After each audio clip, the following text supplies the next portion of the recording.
Okay, this is Maxim Unit 2, Lesson 7 to 8. These two lessons deal with noun clauses.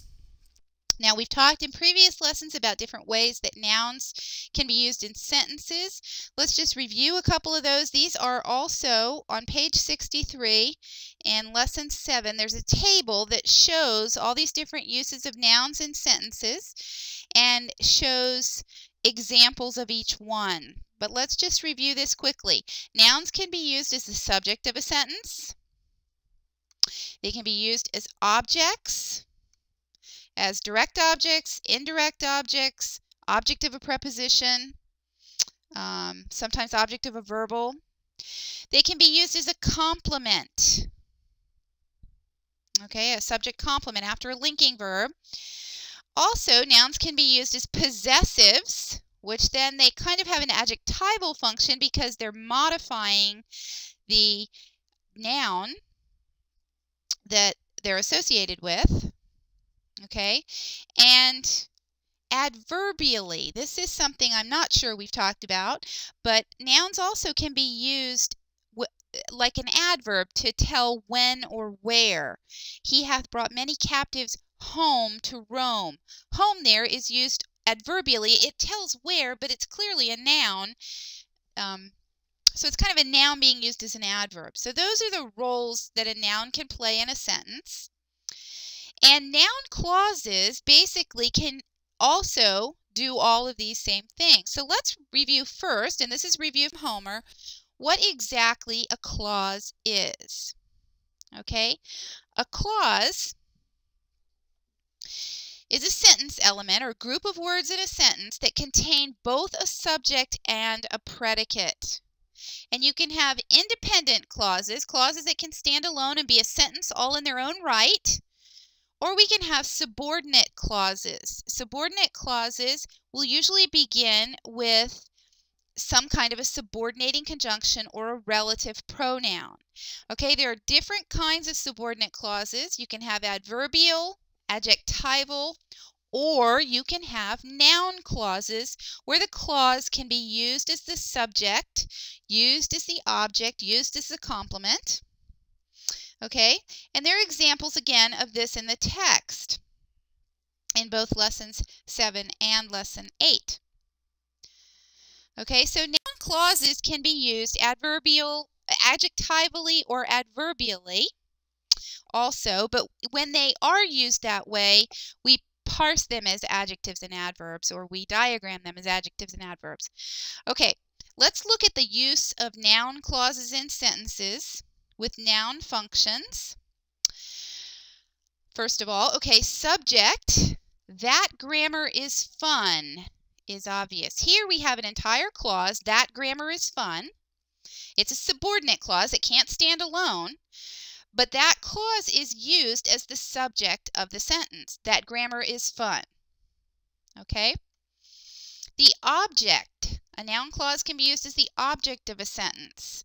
A direct object. My teacher says grammar is fun.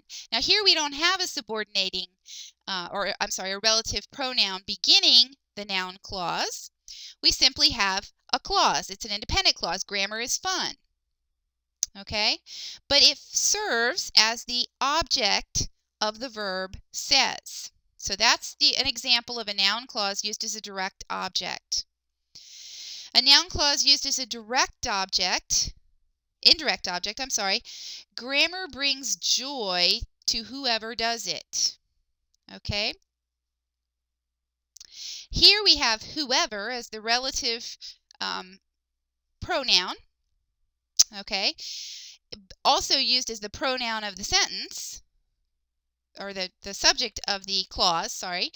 And it's used as an indirect object. It's a noun that shows to whom or for whom something is being done. All right? And by the way, whoever is the correct pronoun to use there because it is the subject of the clause. So it's the nominative case pronoun. Object of the preposition. Grammar is enjoyed by whoever does it.